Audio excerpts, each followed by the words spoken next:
The date burned itself into memory. May 8, 1945. The clock hands pointed to 1847 hours.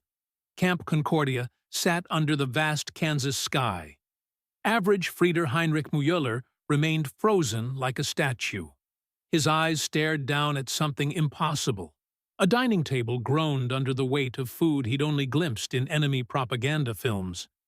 The hamburger rose thick and proud. Beef stacked high between golden buns. Melted cheese draped over the edges like silk. Steam curled upward into the prairie air. Those French fries glowed golden yellow.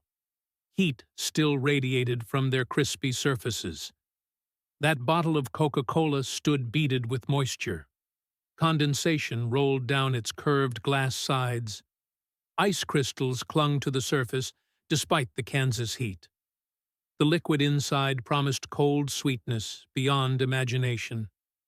3 long years had crawled by on ersatz coffee. The bitter brown liquid barely deserved the name. Black bread had sustained him when bread existed at all. Turnip soup had become a luxury in those final months.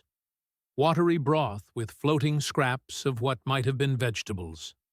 6 months of captivity had brought expectations of brutality. Perhaps slow starvation, maybe torture in darkened rooms. His mind had prepared for abuse. His body had tensed for punishment that seemed inevitable. Instead, reality struck like lightning. An American sergeant had just set before him more nourishment than his Hamburg family had seen in 12 grinding months. The abundance seemed surreal, almost obscene in its plenty. Muller's fingers shook as they reached toward the hamburger. His hands trembled like leaves in autumn wind.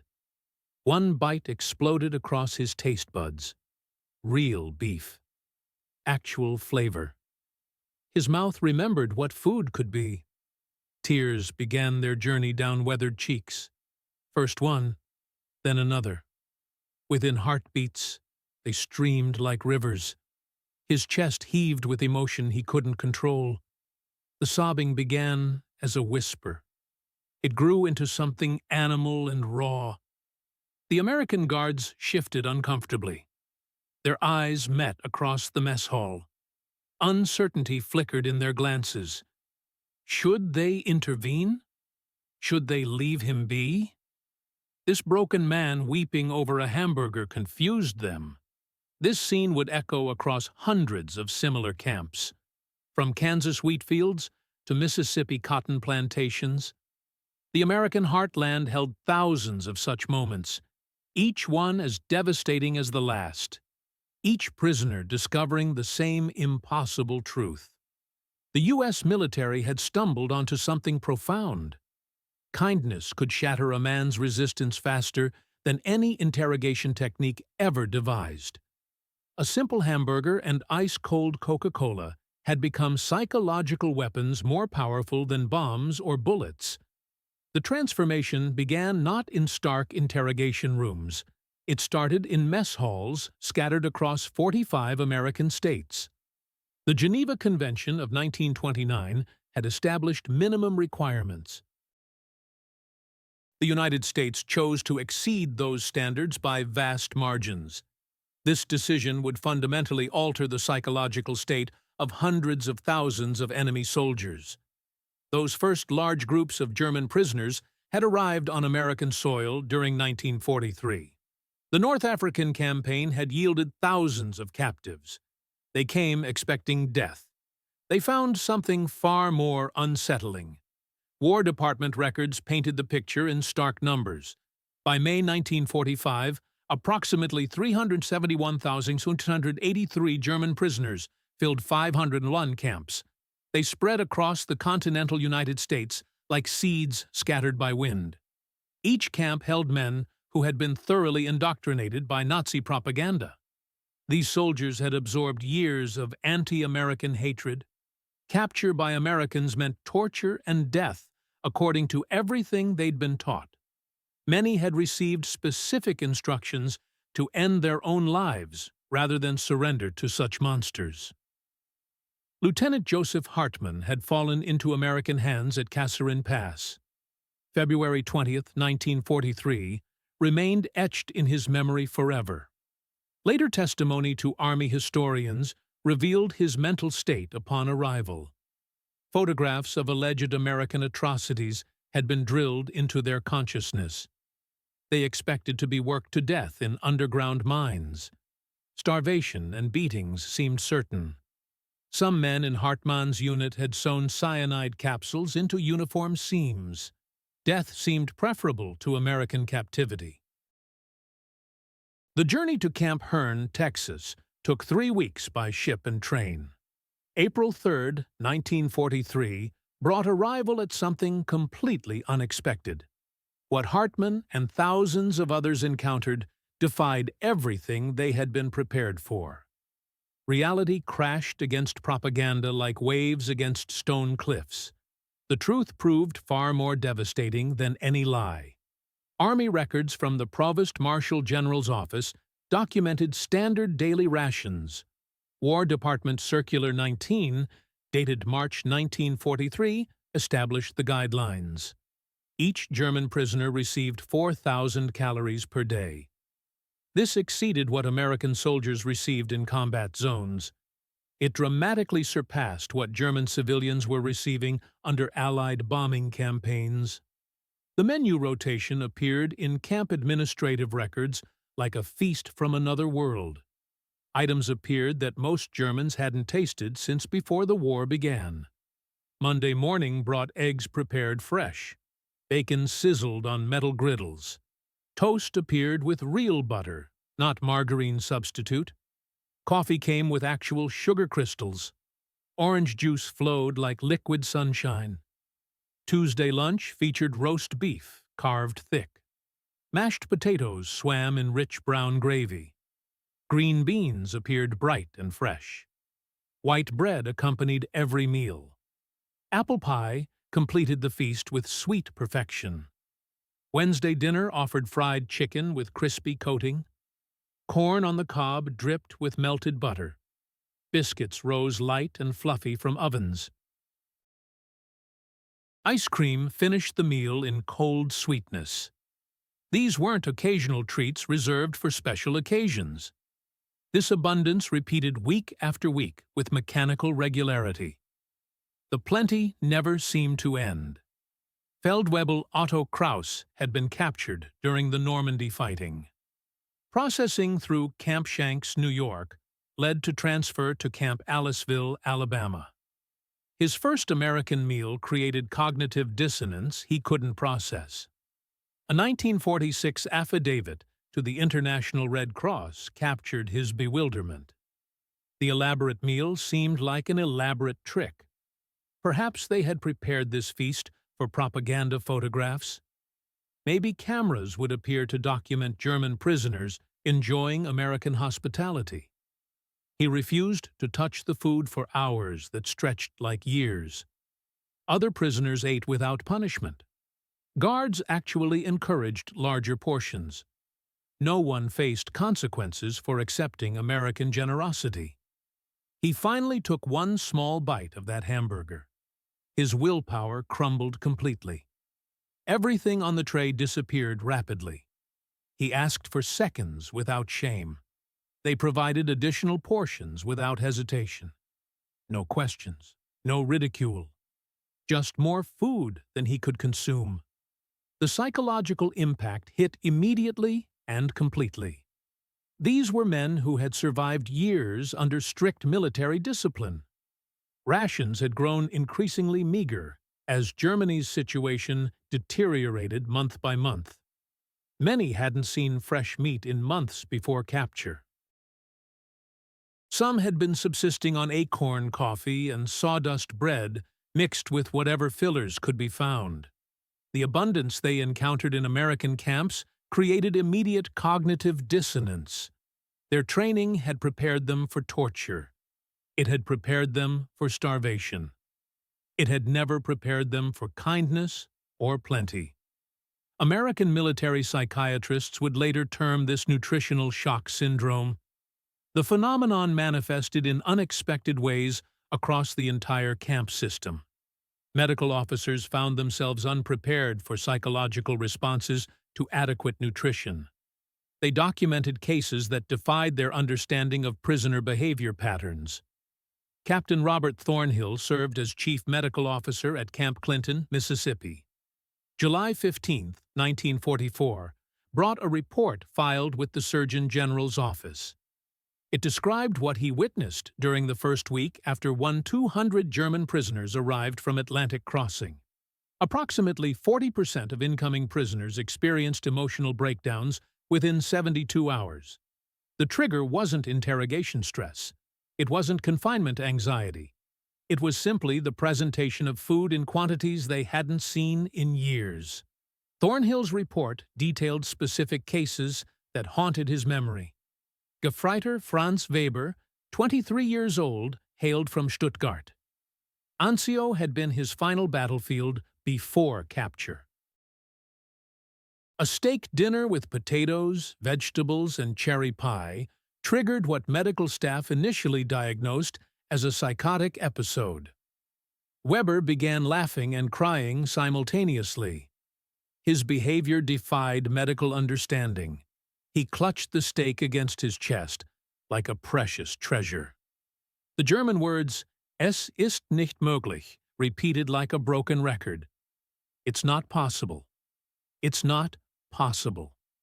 Sedation became necessary. Recovery brought profuse apologies. He asked if his family in Germany could receive even a fraction of what he'd been served.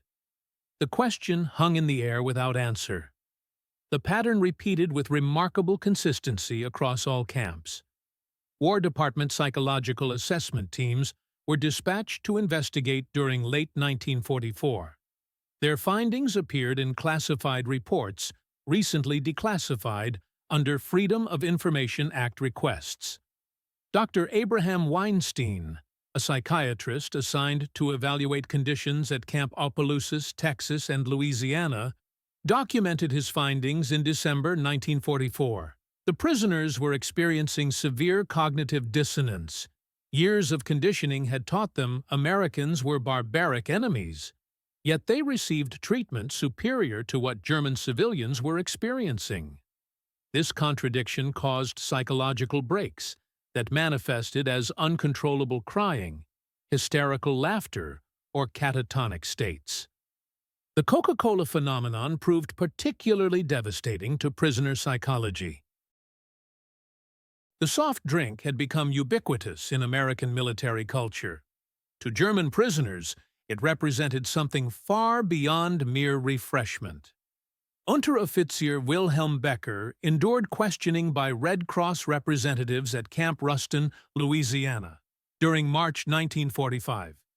His explanation revealed the deeper significance. In Germany, Coca-Cola existed only in American films before the war began. It represented everything about American excess and decadence that they'd been taught to despise. When an American guard handed him an ice-cold bottle, he stared at it for several long minutes. The bottle was covered in frost from real ice. Germany hadn't had ice for years. The taste proved sweeter than anything he'd experienced since childhood memories. He drank it completely and immediately vomited. Not from the drink itself, but from the realization of what it represented. The implications crashed over him like cold water. What Becker articulated became the central psychological crisis facing German POWs in American camps. Every meal represented evidence that everything they'd been told about the enemy was false. Every hamburger proved that German propaganda had been lies. Every bottle of Coca-Cola demonstrated that decadent Americans possessed resources that superior German civilization could never match. Camp commanders initially felt bewildered by these emotional responses. They began documenting the phenomenon systematically as patterns emerged. Colonel James Patterson commanded Camp Mexia, Texas.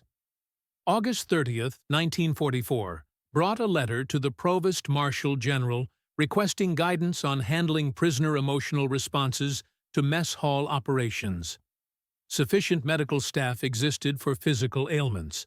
They were unprepared for the psychological impact of adequate nutrition on men who had been systematically starved and lied to by their own government. The systematic collapse of Nazi ideology in American POW camps occurred not through forced re-education programs. It happened through simple contradiction between propaganda and reality. German prisoners had been indoctrinated for years with specific narratives about American society. Every meal in captivity demolished those narratives brick by brick. Dr. Paul Friedrich had served as a Wehrmacht medical officer before capture at Remagen Bridge during March 1945. Extensive testimony to U.S. Army historians in 1946 revealed the ideological preparation German soldiers received. America was taught to be a mongrel nation, weakened by racial mixing and Jewish influence. Americans were soft, unable to endure hardship. Their society was collapsing under the weight of its own decadence. German discipline and Aryan superiority would inevitably triumph over American material excess. Friedrich arrived at Camp Shelby, Mississippi, on April 18, 1945. His first American meal shattered every assumption he'd carried into captivity. They served hamburgers, which he'd been taught were made from inferior meat scraps that demonstrated American wastefulness. The hamburger he received was thick, juicy, made from quality beef he hadn't tasted since before the war began. Fresh vegetables accompanied it. Real butter, not substitutes. White bread made from wheat flour, not the dark bread made from mixed grains and fillers that Germany produced. Ice cream for dessert. Ice cream in the middle of a war. The cognitive dissonance extended far beyond food preparation. Camp libraries, mandated by Geneva Convention compliance, contained American newspapers and magazines that prisoners could read freely. No censorship limited their access to information. Hauptmann Ernst Kessler had commanded a company before capture in the Ardennes. His experience at Camp Concordia appeared in a 1947 interview. The first week was spent reading American newspapers, expecting to find evidence of social collapse they'd been promised. Instead, he read about war production numbers that exceeded anything Germany had achieved. Advertisements showed consumer goods that hadn't existed in Germany for years. Stories described American soldiers receiving care packages from home filled with cigarettes, candy, and luxury items. Germany was winning the war of production, according to Nazi propaganda. Every page of these newspapers proved that was a lie. The evidence was overwhelming and undeniable. The hamburger became a symbol of ideological collapse. Unlike complex political arguments, a hamburger was undeniable physical evidence. Oberleutnant Hans Dietrich was interviewed by military intelligence at Camp Como, Mississippi, during June 1945. His articulation captured what many prisoners felt. You cannot argue with a hamburger. You cannot claim it as propaganda. You cannot dismiss it as enemy lies. It exists. You taste it. In that moment, you must confront the possibility that everything else you were told was also a lie. The Coca-Cola represented something even more psychologically devastating. It embodied American consumer culture that Nazi propaganda had ridiculed as frivolous and decadent. Yet here it was, mass-produced in quantities that seemed inexhaustible. Delivered ice-cold to prisoner camps in the middle of nowhere. Distributed freely to enemy soldiers. The implications were inescapable for thinking men. Feldwebel Kurt Brenner had been captured at Aachen and held at Camp Mexia, Texas. The realization came in stark terms during his 1946 Red Cross interview. When he held that cold Coca-Cola bottle, understanding dawned that Germany had lost the war before it began. A nation that could produce luxury items in the middle of total war, and could afford to give them to prisoners, possessed resources Germany could never match. The hamburger filled his stomach. The Coca-Cola broke his faith in everything he'd believed. The psychological transformation of German POWs manifested most clearly in letters they sent home. These documents revealed the complete inversion of their worldview. The U.S. Army, following Geneva Convention protocols, allowed prisoners to send censored mail to family members in Germany. These letters, monitored by military intelligence and preserved in National Archives records, provide extraordinary insight into the mental collapse occurring in American camps. Censorship officers at Camp Forest, Tennessee, noted unusual patterns beginning in late 1943. Lieutenant Colonel Edward Morrison served as Chief Censorship Officer. November 12, 1943, brought a report noting changes in prisoner correspondence. Initially, letters contained expected content, reassurances of health, requests for news from home, expressions of hope for German victory. However, beginning approximately 6 weeks after arrival, letter content shifted dramatically.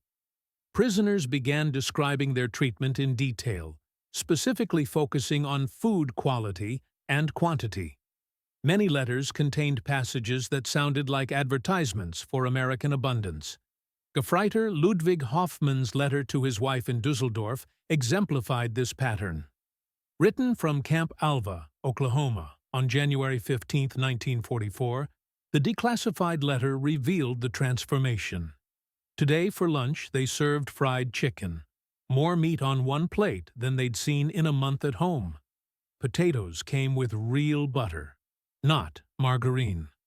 White bread appeared like before the war. They provided Coca-Cola, ice cold, as much as desired. He was a prisoner of the enemy, yet ate better than as a free man in Germany. What did this mean? What were they fighting for? Intelligence analysts noticed such letters created problems for German censors. Obergefreiter Werner Schultz, captured near Cherbourg and held at Camp Chaffee, Arkansas, later testified that letters from America were being suppressed by German authorities. His wife received the first 3 letters, then nothing for months. After the war, he learned the German Postal Service had been ordered to confiscate letters from American camps, containing descriptions of prisoner treatment. The truth was too dangerous to allow into Germany. The letters revealed another phenomenon troubling both American and German authorities. Prisoners were pleading with family members to survive until American occupation arrived. Unteroffizier Heinrich Vogel's letter to his parents in Bremen, dated March 3, 1945, from Camp Gruber, Oklahoma, stated plainly, "Do whatever you must to survive until the Americans arrive." This sounds like treason, but truth had been seen here. The Americans are not monsters. They will feed you. They will not harm you. Everything they were told was lies. Please survive until they come. Such sentiments represented complete ideological capitulation. These were German soldiers, many who had fought fiercely for years. Now, they actively hoped for American victory because they'd experienced American treatment firsthand. The hamburger and Coca-Cola had accomplished what Allied propaganda never could. They'd convinced German soldiers that surrender to America was not defeat, but salvation. Camp commanders recognized the strategic value of these letters.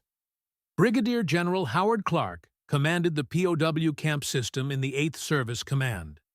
April 7, 1945, brought a letter to the War Department noting that prisoner correspondence had become their most effective psychological warfare tool. These men were telling their families the truth about American society and treatment of prisoners. This truth was more devastating to German morale than any bomb they could drop. The irony was not lost on German high command. Captured Gestapo documents from April 1945 showed increasing concern about defeatist correspondence from American captivity. One memo signed by SS Obergruppenführer Ernst Kaltenbrunner, ordered immediate monitoring of family members of POWs in American camps for susceptibility to enemy influence through corrupted correspondence. The devastating psychological impact of American POW treatment deepened when prisoners learned what was simultaneously happening to their families in Germany. This comparison between their own abundance and their families' suffering created a unique form of psychological torture, not through deprivation, but through the guilt of comfort. By early 1945, American intelligence had developed sophisticated methods of presenting information to German POWs. Captain Thomas Waverly served as psychological warfare officer at Camp McCain, Mississippi. His after-action report dated February 20, 1945, described the program. They began showing prisoners newsreel footage of conditions in Germany, the bombing damage, the food shortages, the civilian suffering. Then they took them to the mess hall and served hamburgers and Coca-Cola. The contrast was intentional and devastating. Hauptmann Friedrich Lehmann had commanded a battalion before capture in the Hürtgen forest. This program at Camp Shelby created his breaking point. In 1947, testimony to the Historical Division of the U.S. Army, he described the moment. They showed films of Berlin, Hamburg, Dresden. Buildings he recognized lay reduced to rubble. Then a guard handed him a tray with thick hamburger, fried potatoes, vegetables, pie, and Coca-Cola. Looking at the food, then at the screen still showing ruins of his country, eating became impossible. An hour passed sitting there, staring at the hamburger, thinking about his wife and children hiding in basements, eating whatever scraps they could find. He was safe, warm, and well-fed, while his family starved. The Americans didn't need to torture him. The hamburger was torture enough. Red Cross reports from visits to American camps in spring 1945 documented what they termed prosperity guilt syndrome. Dr. Hans Weber, a Swiss Red Cross physician, inspected 15 camps between March and May 1945. His official report noted prisoners experiencing severe psychological distress not from maltreatment, but from disparity between their conditions and those of their families. Many refused to eat, not from lack of appetite, but from guilt. American medical officers reported increases in cases of what they termed hamburger depression. Prisoners became catatonic when presented with food because it reminded them of what their families lacked.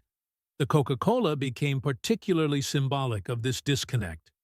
Obergefreiter Anton Fischer, held at Camp Clark, Missouri, explained to interrogators in April 1945 the impossible situation he faced.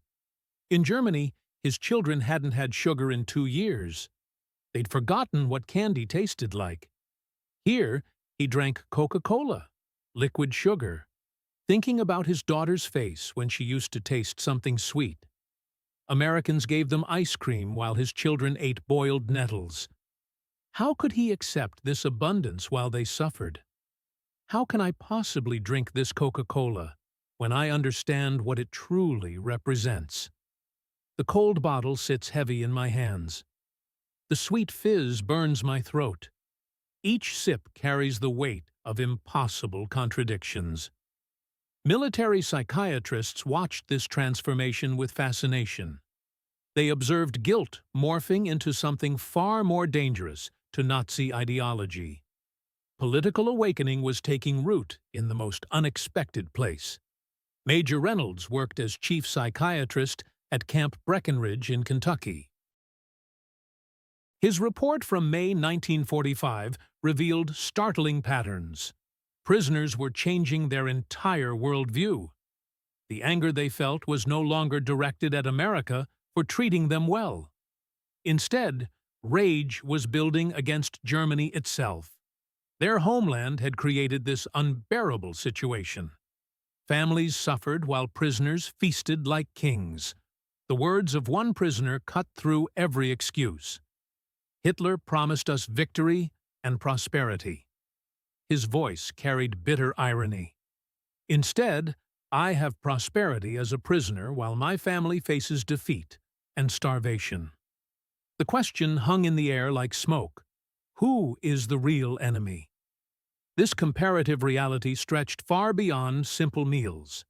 Camp workshops buzzed with activity throughout each day. Prisoners found themselves with genuine work opportunities. Many were earning actual wages for their labor. Small amounts, but real American money nonetheless. Feldwebel George Richter spent his days in the carpentry shop. Camp Huntsville in Texas had become his unlikely workplace. His 1946 interview revealed the depth of his internal struggle. Money clinked in his pocket. American currency earned through honest work. Good tools felt solid in his calloused hands. The workshop stayed warm through brutal Texas winters. Meanwhile, somewhere across the ocean, his brother was trapped. A Soviet camp probably meant death by now.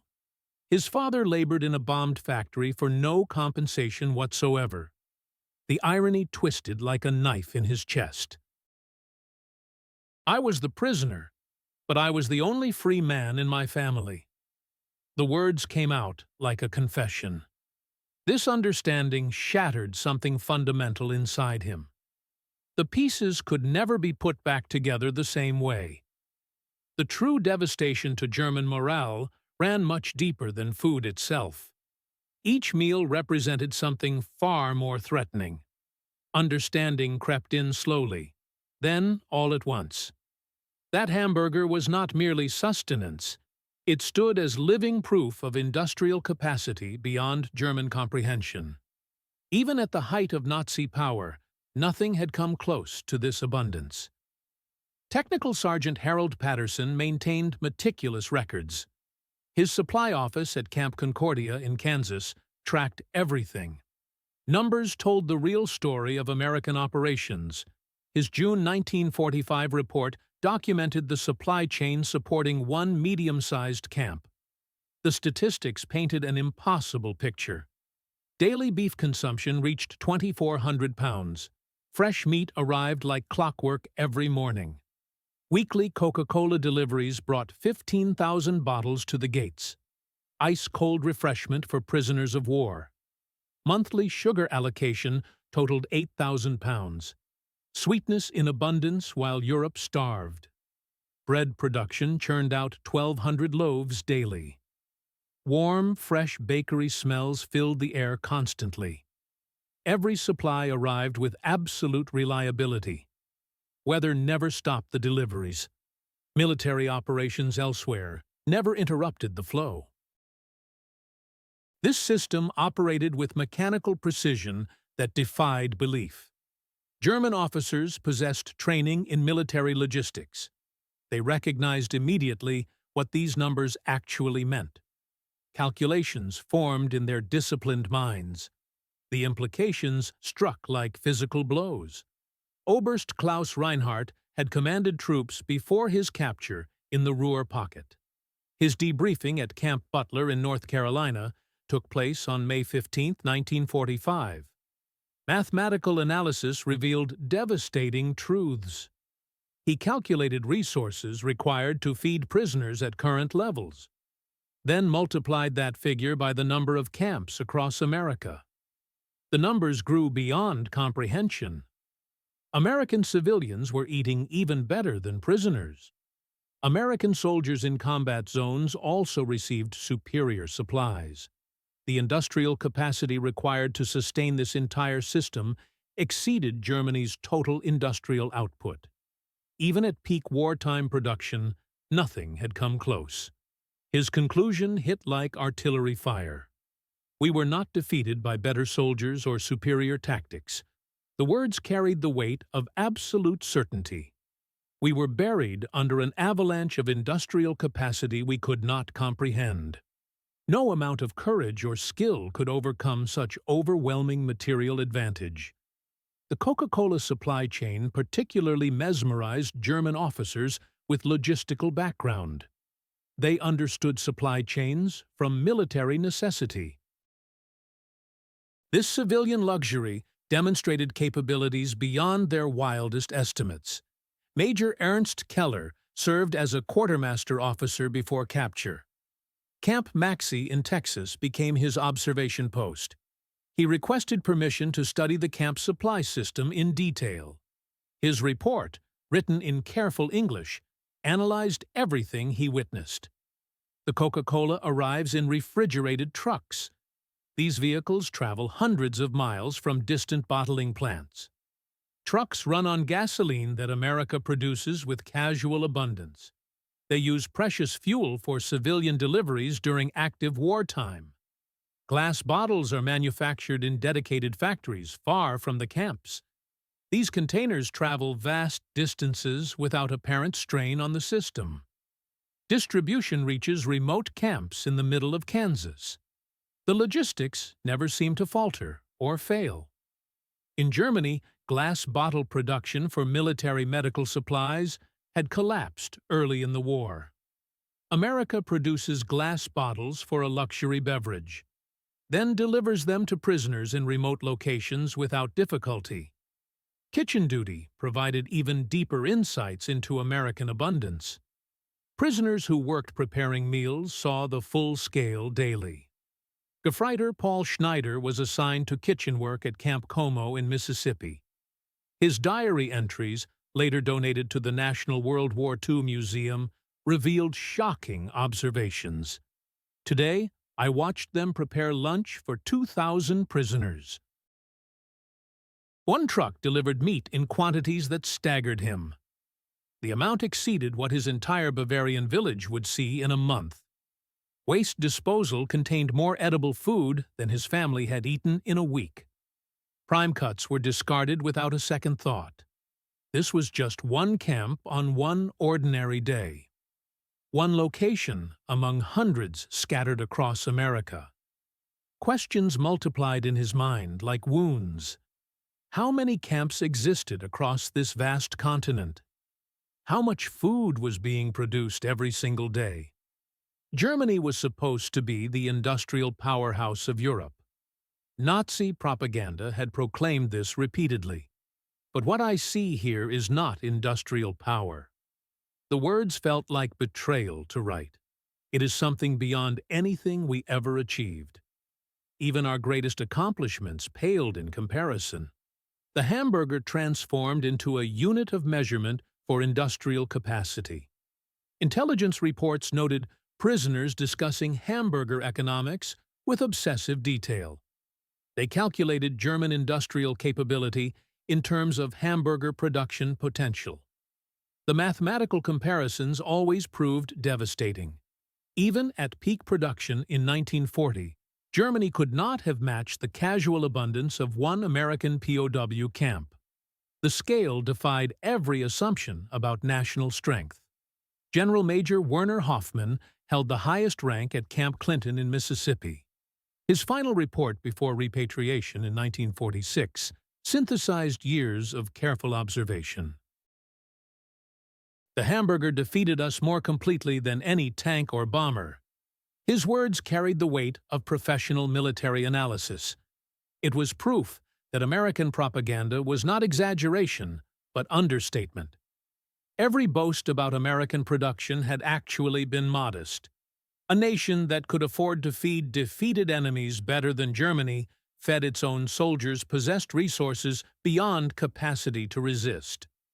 The psychological breakdown of German POWs through American hospitality created unprecedented phenomena. Military observers termed it ideological conversion through contrast. By mid-1945, camps across America were reporting voluntary requests for re-education programs. Prisoners were not forced to attend these sessions. The cognitive dissonance had simply become unbearable. Colonel Vincent Hargrove commanded Camp Rupert in Idaho. His July 1945 report to the Provost Marshal General documented this dramatic shift. A voluntary discussion group was established where prisoners could ask questions. Topics covered American society and democratic principles. Expectations were modest, perhaps 20 participants total. Over 800 men requested to attend. The response overwhelmed all available facilities. They wanted to understand how democracy could outproduce dictatorship. The questions came in torrents day after day. How could a decadent society demonstrate such overwhelming strength? The hamburger had raised questions they could no longer ignore. Lieutenant Walter Krauss had been a dedicated Nazi Party member before capture. The Battle of the Bulge had ended his military service abruptly. His 1947 interview with Army historians revealed complete ideological transformation. National Socialism had consumed his entire worldview previously. Democracy seemed weak and inefficient by comparison. Only authoritarian discipline could create true industrial power. Then capture brought him to Camp Cook in California. 3 meals appeared every day without fail. Each meal contained more food than he could possibly eat. Coca-Cola flowed whenever prisoners desired refreshment.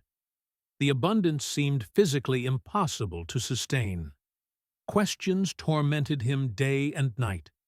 How can you afford this level of treatment? How can democracy, with all its freedoms and inefficiencies, produce such abundance? Guards directed him to the camp library for answers. Books about American industry lined the shelves. 3 months of reading shattered every belief he had held. Everything I had believed was backwards. The admission came like a physical confession. Democratic systems actually enhanced industrial capacity rather than limiting it. Transformation extended far beyond political ideology into fundamental worldview changes. Feldwebel Gustav Richter found himself at Camp Swift in Texas. The camp education program needed teachers for English classes. His diary entry from August 12, 1945, revealed the depth of change occurring. Classroom discussions covered American values and democratic principles.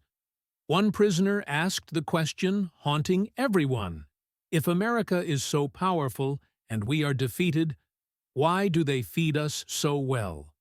Why not starve us into submission? The logical follow-up struck even deeper. Why show mercy to enemies when victory was complete? Months of observation had led to the same terrifying conclusion. The answer revealed strength beyond comprehension. Because they can afford to show mercy. They can afford to follow Geneva Convention requirements not from legal obligation, but because costs mean nothing to them. A hamburger for every prisoner represents a rounding error in their production capacity. This was not the weakness Nazi ideology had predicted. This was strength beyond their ability to comprehend or counter. Medical records compiled decades later by the Veterans Administration showed remarkable patterns. Former German POWs held in American camps had significantly different post-war outcomes. Comparison groups included those held in Soviet camps and German soldiers never captured. Dr. Friedrich Bauer conducted psychiatric studies of former POWs during the 1960s. His findings challenged conventional understanding of wartime trauma. Men held in American camps showed lower rates of post-traumatic stress disorder. Violent behavior occurred at significantly reduced rates compared to other groups. Pro-democratic political views appeared at much higher frequencies. The food provided was not just nutrition, but re-education through direct experience. 2 years of American abundance made it impossible to return home believing in American weakness. Coca-Cola evolved into a symbol of this complete transformation. Gefreiter Friedrich Rudolph returned to Germany in 1946 after repatriation. His letter to the former camp commander at Camp Bowie in Texas described the emotional reunion. Bremen lay in ruins when he arrived. His family lived among the wreckage of their former life. No food existed except what Americans provided through relief programs. The first item American relief workers distributed was ice-cold Coca-Cola. Tears started flowing immediately and would not stop. His wife asked why he was crying over a simple drink. The explanation came in broken sentences between sobs. 2 years drinking Coca-Cola as a prisoner while she had starved in the ruins. Now, Germany was defeated completely, and Americans were still providing Coca-Cola. The generosity continued even after total victory. She asked what he had learned during his time in America. The answer came from the depths of his transformed soul. We fought the wrong war against the wrong enemy. Every assumption had been proved false through daily experience. Camp reunions began as early as 1947, with former prisoners writing grateful letters to their former captors.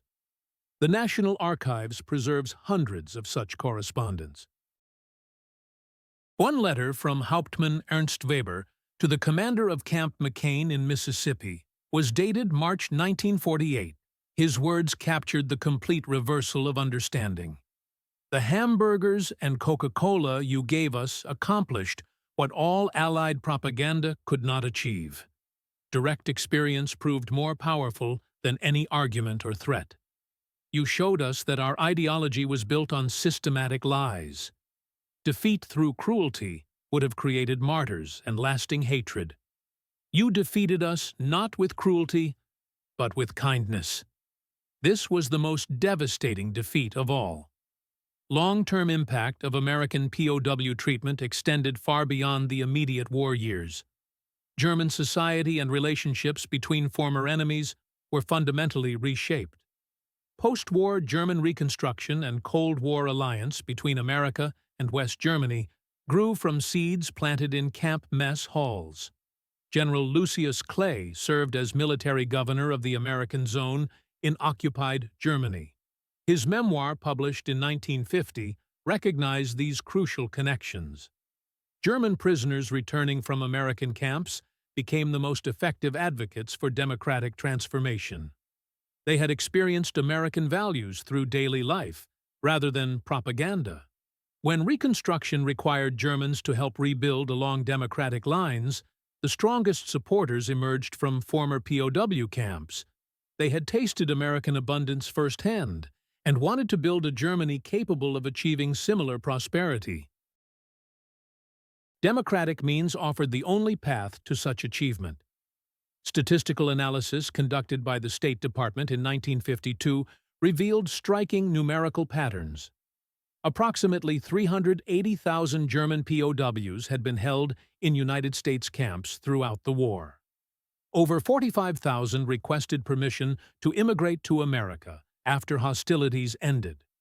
Another 23,000 maintained regular correspondence with their former camps for years. West German electoral studies from the 1950s showed clear voting patterns.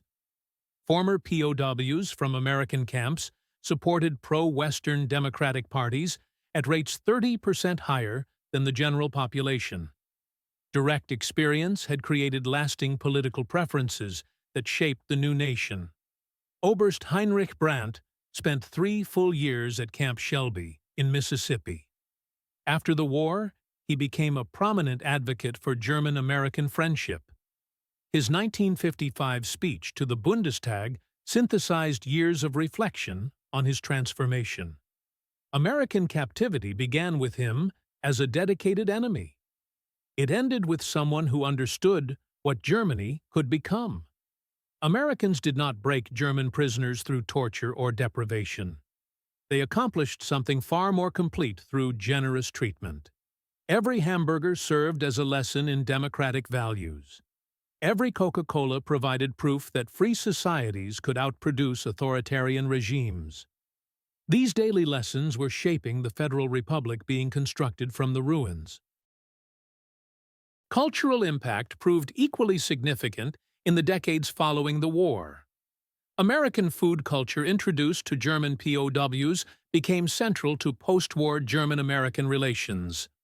The first McDonald's restaurant opened in Munich in 1971 with strong support from former POWs. They had first tasted hamburgers in American camps and understood their symbolic power. Coca-Cola's dominant position in German markets was facilitated by former POWs who associated the drink with American generosity. Enemy propaganda had failed to poison this connection. Instead, positive memories created lasting brand loyalty that transferred to civilian life. Dr. Helmut Schmidt became West German Chancellor in 1974 after extensive academic research. His doctoral dissertation in 1949 had interviewed hundreds of former POWs about their experiences. Research preserved in Hamburg University archives reached remarkable conclusions. The American POW camp system accomplished an unprecedented historical feat. Enemies were converted into allies through simple provision of adequate food and humane treatment. The psychological impact of contrast between Nazi promises and American reality created an entire generation of Germans predisposed to Western alliance and democratic values. This might prove to be one of America's most successful foreign policy initiatives, though it was never planned as such. Annual reunions between former prisoners and guards became established traditions at many former campsites. Camp Concordia in Kansas established a museum in 1980, featuring testimonies from both sides. The dedication ceremony brought together men who had faced each other as enemies decades earlier. Former Feldwebel Otto Zimmermann spoke at the emotional event. His words carried the weight of lived experience and transformation.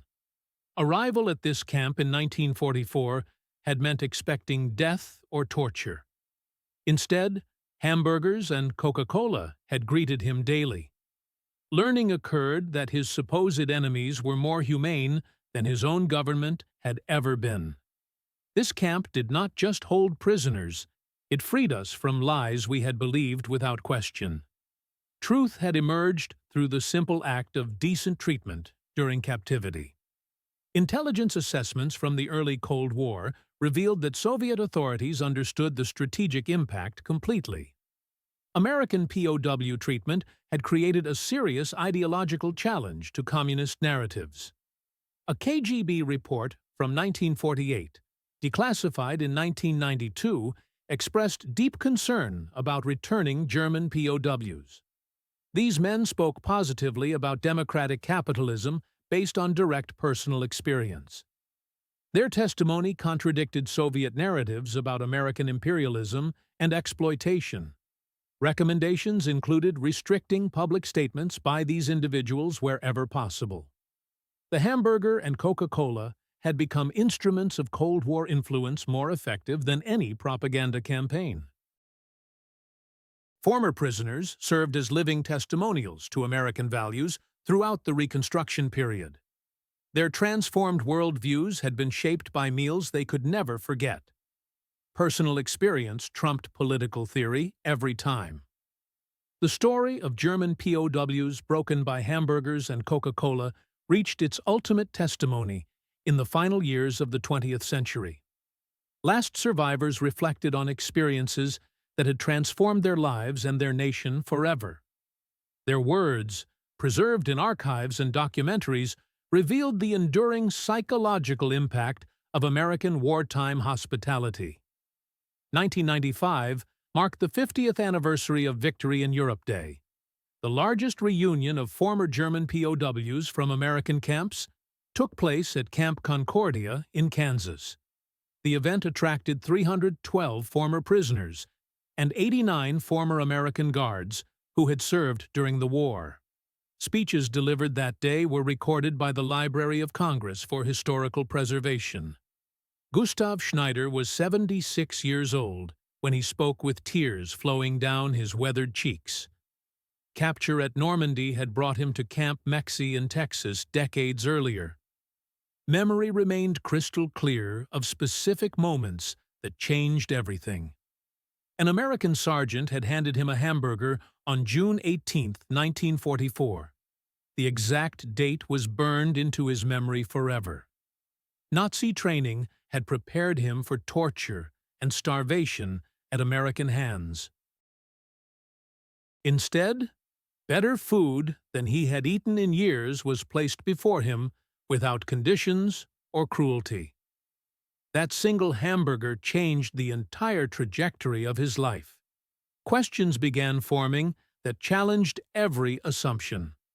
Understanding grew that systematic lies had shaped his entire worldview.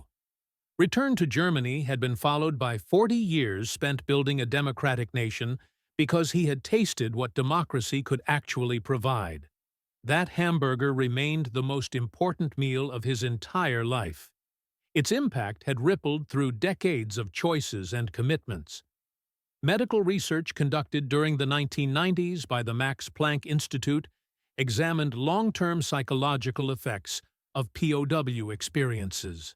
Dr. Wolfgang Benz led comprehensive studies that produced remarkable data. German POWs held in American camps showed significantly lower rates of post-traumatic stress disorder compared to those held in Soviet camps, or even German soldiers who were never captured. The American camp experience, particularly adequate food and humane treatment, had created positive memories that helped process war trauma effectively. Many study subjects specifically mentioned their first American meal as a transformative moment. This experience helped them psychologically survive not just captivity, but the entire difficult post-war period of Reconstruction. The final documented testimony came from Johannes Müller before his death in 2003 at age 89. His last interview was recorded by the German Historical Institute as part of their oral history project. Reflection on 89 years of life brought one moment into sharp focus above all others. A terrible war had been fought and witnessed firsthand. His country had been destroyed and then rebuilt from ruins. But the moment remembered most clearly was sitting in that Mississippi camp holding a Coca-Cola bottle. Ice-cold glass pressed against his palm on a hot summer day. Belief in America as Germany's mortal enemy had crumbled in that instant. The Coca-Cola had taught him the fundamental truth about the entire conflict. Germany had been its own worst enemy through the ideology it had embraced. Germany lost the war completely, but Germans like him had won a future because America chose kindness over revenge. The hamburger and Coca-Cola had defeated the Third Reich more completely than all the armies that invaded German soil.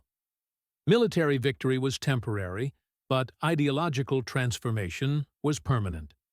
Final statistical accounting was compiled by the Department of Defense in 2005 as part of comprehensive war records analysis. Between 1943 and 1946, American POW camps had served an estimated 275 million meals to German prisoners. The total cost reached approximately $180 million in 1940s currency. This amount represented less than the cost of a single day of combat operations in the European theater. Yet the strategic return on this investment proved incalculable in its long-term impact.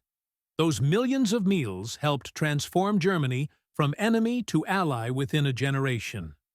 Personal bonds and political transformations shaped the entire post-war world order in ways that military victory alone could never have achieved. The National World War II Museum in New Orleans features a permanent exhibit titled The Power of the Hamburger, displaying artifacts from POW camps across America. Original Coca-Cola bottles sit in climate-controlled cases. Mess hall equipment demonstrates the scale of food preparation. Letters from prisoners to their families describe American food in words of amazement and gratitude. The exhibit's closing text summarizes the strategic impact of these simple meals. In 1944, the United States made a crucial strategic decision to treat enemy prisoners according to Geneva Convention standards. Adequate food and humane conditions were provided as matters of policy rather than convenience. This decision, embodied in simple meals of hamburgers and Coca-Cola, accomplished what weapons alone could never achieve. Enemies were transformed into friends through daily experience. Seeds of democracy were planted in hostile ideological soil. American values were demonstrated as reality rather than propaganda. The psychological victory achieved in POW camp mess halls proved as decisive as any battle fought on traditional battlefields. Military historians now recognize this as one of the war's most significant strategic accomplishments. Today, when elderly Germans speak of World War II, many still mention stories passed down from fathers and grandfathers about American camps. Tales of abundance, kindness, and hamburgers that changed everything continue to circulate in family conversations. The weapon that broke Nazi ideology was not cruelty, but compassion. Not deprivation, but plenty shared without reservation. In the end, America defeated Nazi ideology not through force alone, but through the simple act of sharing meals with enemies. Humanity prevailed over hatred through hamburgers, and Coca-Cola served with dignity to those who had sought to destroy everything America represented. Up next, you have two more standout stories right on your screen.